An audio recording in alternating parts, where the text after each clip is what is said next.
Again, from the road to 50 million. This is my work, my commitment to help 50 million people to discover gifts and to serve with those gifts. Today I put up creating cash is the topic. And here's why. A lot of times when coaches talk or people talk to coaches or they do that inner sort of work, there's an avoidance of seemingly hard topics like business and cash and money and all that sort of thing, but it's a regular part of life. You need money to live, some amount. And some people choose a lifestyle that needs a lot less, and some people choose a lifestyle that needs a lot more, and some people wish they had a different lifestyle, and there's all kinds of things because we've created this religion around money. Money isn't even a very interesting topic, except because we've created a religion around it, and it's a powerful motivator and a big detractor. The religion about money is a problem. And it's a problem because people want money that they don't have and haven't earned, or people get mad at others who have some, and we think maybe we should have it. They shouldn't. I'm just as good. And we have all these stories about it. So I want to talk today really specifically about creating cash. Creating cash is not difficult. What is cash? Cash is some kind of paper or coin. It's now Bitcoin and electronic stuff, but all it is a marker, right? It is a marker of value. So if I have a fat wallet or a fat bank account, there's some markers of value. Now, I've had jobs as a consultant in my life where I was paid a very handsome salary as a marker, an expectation of what I was going to create or produce in that situation.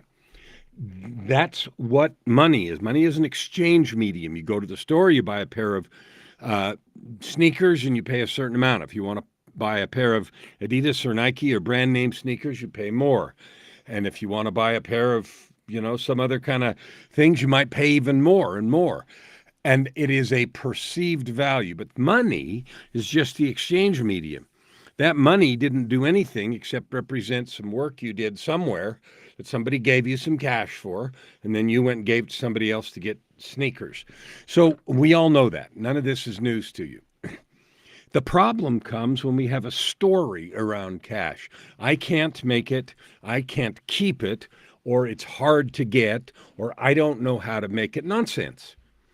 You've made money all your life. Maybe you started when you were a kid with a lemonade stand or mowing lawns and doing yard work like I did, babysitting. I did babysitting when I was 12 or 13, for some friends across the street. I got paid $2 or $2 an hour, $2.50 an hour or something for babysitting.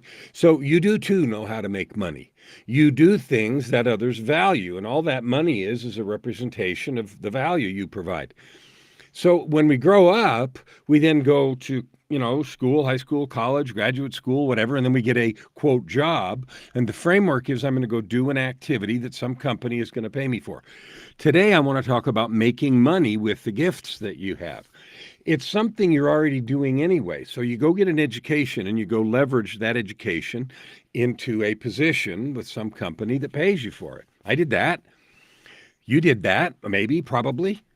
Now there's the idea of, okay, what do I want to do? Maybe you don't want to be an entrepreneur, but I'm going to talk to those. Yesterday, the topic was entrepreneurs, and I think entrepreneurs will save society and save the world because creativity, energy, insight all comes almost always from the entrepreneurial spirit or the entrepreneurs themselves. But here's the thing. There's this whole mystique around creating money, making a living doing what you love. Of course you can make a living doing what you love, if what you love creates some value. Now, you and I both know there's all kinds of crazy things people pay for. Someone is an artist and they go throw paint on the wall and someone calls it a great painting and they pay for it. I'm not going to judge whether or not it's a great painting or not. I wouldn't buy it, but somebody did. So there's an infinite number of ways to create something that people will pay for. I know, like I sit here in this chair in front of this beautiful feathery phoenix, that you have a skill someone will pay for. You have a piece of wisdom, knowledge, understanding, learning, physical skills with your hands or with your mind that people will pay for. Now, I want you to list. I want you to hear this about you. I'm going to tell you the things I've been paid for, but I want you to list in your mind things you've been paid for. I've been paid to teach piano lessons. I've been paid to teach jazz improvisation. I've been paid to record people in a studio. I've been paid to program drum machines. I've been paid to program synthesizers. I've been paid to play music, piano or synth in a session, studio sessions, right? So I've been paid for all those things. That's music. I've been paid to mix music in the studio setting and master it. I've been paid. All those things are musically oriented. I've been paid because of songs that I've written, and I put them in commercial use. And if you want to here's some of them. I've got 82 songs. I'm excited about that. There's going to be more pretty soon on Spotify. So if you want to hear some of what I've done. Anyway, that's just the music. I've been paid to write things. I've been paid to edit books. I've been paid to babysit. I've been paid to mow lawns. I used to work in an auto body shop, and I got paid to sand cars to get them ready to paint, right? I got paid to deliver flyers. Okay, those are all, whatever kinds of things. Then I went to work and I got paid in a utility. I worked for a utility company for a while. And I got paid to walk around substation yards and take readings and write them down on a piece of paper. I got paid to work shift work to sit in the substation in case something broke. I got paid to sit in one of those dispatch centers where you see the electric grid and all the lights and all that stuff. I worked in there for a dozen years and worked shift work, and I got paid to do that. I've been paid to write books. I get paid because I write books.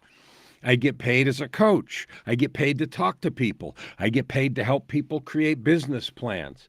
And I could go on, and probably there's 20 or 30 more things that I've been paid to do.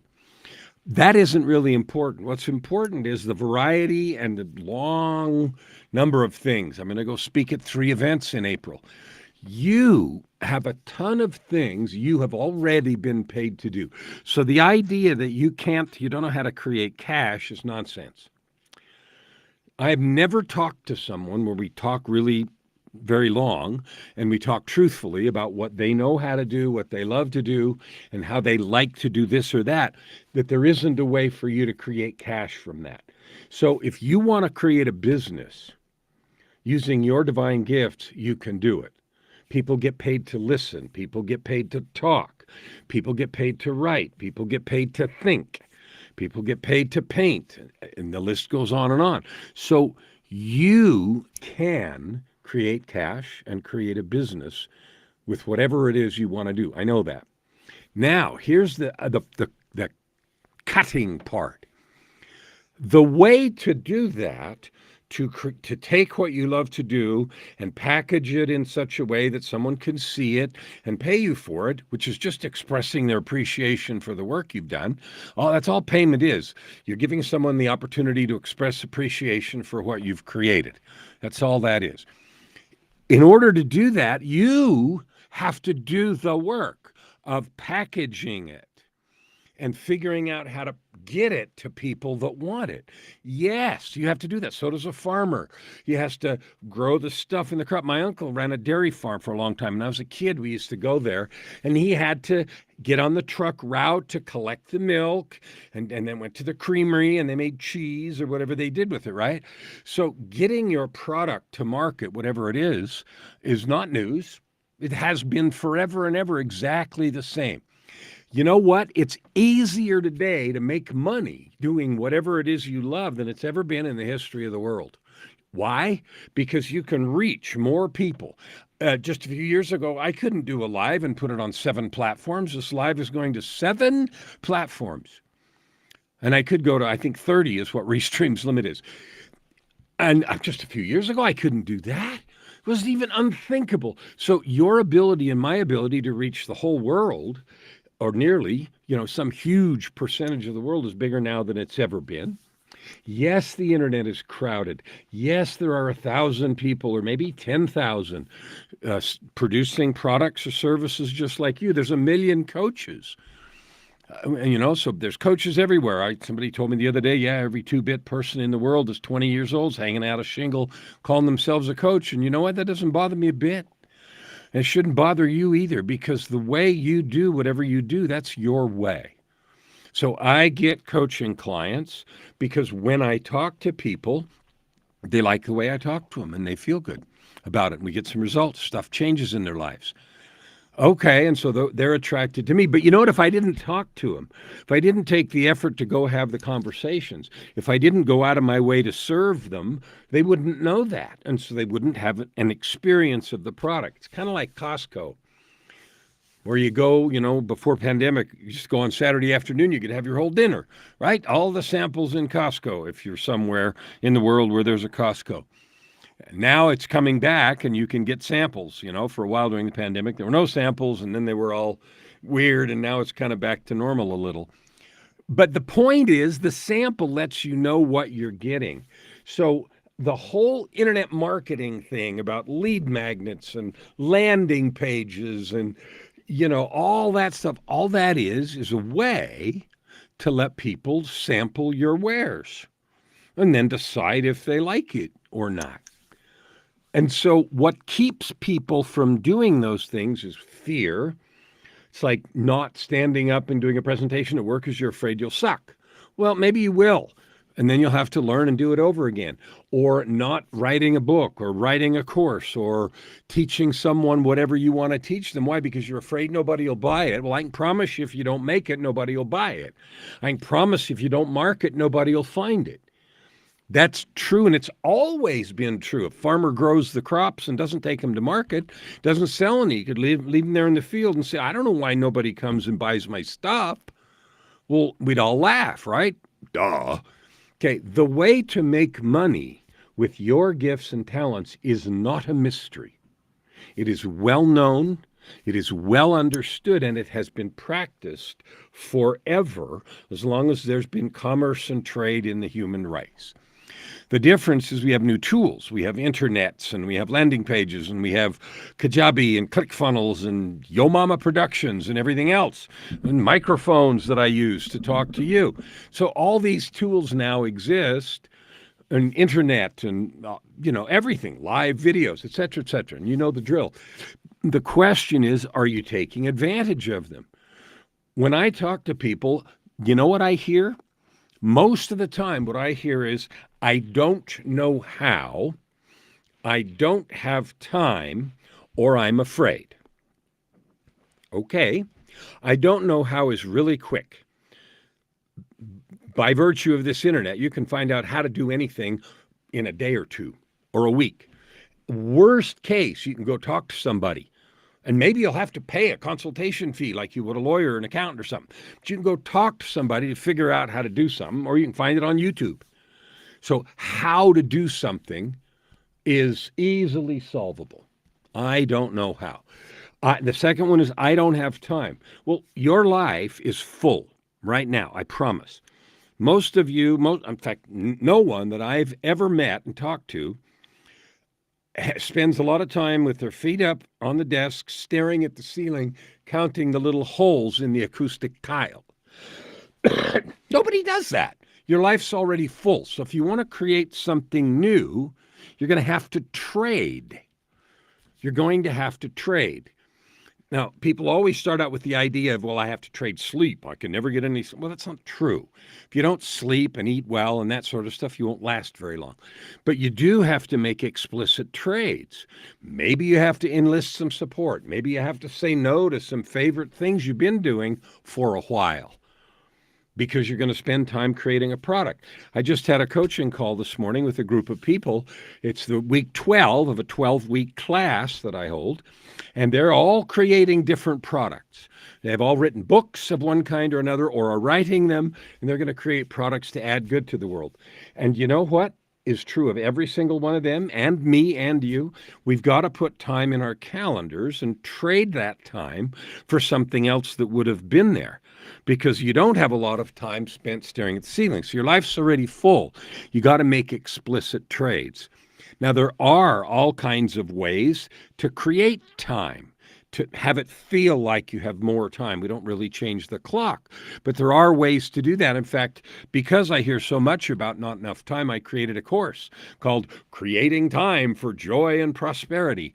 And it talks about the 3 layers of time creation. And it's quite effective and quite good. And it's how come I've written 18 books in the last several years. And it's how come I create videos and do all the things. People ask me all the time, how can you possibly blah, blah, blah? And the answer is, I create time according to this thing. So I don't have enough time. You're absolutely right. You don't. If you keep doing all the things you're doing now, you're going to have to trade some of those things away. And the only way I've ever discovered to get something new done is to explicitly trade. Well, I'm going to fit it in somewhere. I've never seen that work very well. That never works, because there's always, well, I'll do it later. Well, I'm tired. Well, this, well, that. I know. I've done that. You've done that. So if you want to create something, and in line with your gifts and talents to create cash, which is what today's about, you're going to have to make some explicit trades in your schedule. So how to do it is solved. How to find time is solved. If you're unwilling to look up how to do it or get some help that way, you're not going to create it. If you're unwilling to make some explicit trades in your schedule, you're not going to have time. That's true of everybody, not just you. The last one is I'm afraid. That one, it kills more dreams than almost anything else, because we spend, I can't even count the number of hours suffering from what I call the Witot fungus, WITOT, and it kills more people than COVID ever will. And Witot stands for what I think others think. And we live in fear of some imaginary dialogue that's going on in somebody's head. And there's 2 things about that. Number 1, probably isn't. And number 2, even if it is, it doesn't matter. Anyone else's opinion about your work doesn't matter. The only thing that matters is you love it and you're going to serve someone with it. If you love what you're doing and you know there's people you can serve who need or would benefit, then the rest is known and easy to do. So if you're struggling behind, I don't know how, I don't have time, or I'm afraid, you are one of the 50 million I want to help. Because my commitment this year is to help 50 million people discover their gifts and then serve with those gifts. And that includes packaging, marketing, presenting, making money if you want to. Some people are happy to do community service and they listen really well, and so they do it at church and other things. It's fine. That's fabulous. It's a beautiful use of and divine use of your gifts. But if you want to create cash, you can. The way to do it is not a mystery. It's not unknown. It's a well-traveled road. That's my mission, is to help 50 million people to discover their gifts and then to make a choice to serve with them, which includes, books, products, money, internet marketing, whatever it is. So here's my invitation to you. If you are stuck somewhere, reach out. I can't help you if I can't talk to you. It's just like you won't find clients if you don't market your stuff, right?